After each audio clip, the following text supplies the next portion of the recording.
ჩემო ძვირფასებო, ჩემო კეთილო და ბედნიერად გამყოფოთ ღმერთმა ხალხო. ეხლა მოგაწოდებთ. შეიძლება გაგიკვირდეთ, იმიტომ რომ ყველა მიცით თქვენ როგორ კეთდება თევზის ბარჟე ნიგუზით, მაგრამ დავამატებ უმნიშვნელო დეტალს, რომელიც მთლიანად შეგიცვლით თევზის გემოს. აიღეთ ნებისმიერი თქვენთვის ხელმისაწვდომი თევზი, შეწვით, დამზადეთ ბარჟე, როგორც კეთდება საერთოდ, გატარეთ ნიგოზი, ნიორი, ცოტა შეგიძლიათ მისცეთ ყვითელი საფრანას ფოთოლი და ქინძი.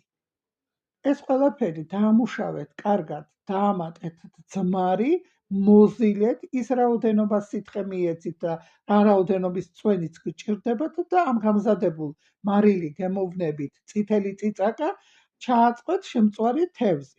ხოლო დასამატებელი გაქვთ უმნიშვნელო დეტალი, რომელიც მთლიანად შეცვლის ამის გემოს. აიღეთ ხახვი, დაჭერით ეს ხალხი ალყა და ძალიან ნელ ცეცხლზე მოშუშეთ.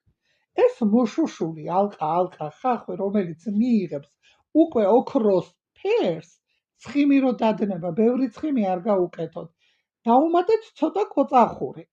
ყველაფერი ეს გადააზავეთ ერთად და შეაზავეთ ბაჟესთან ერთად.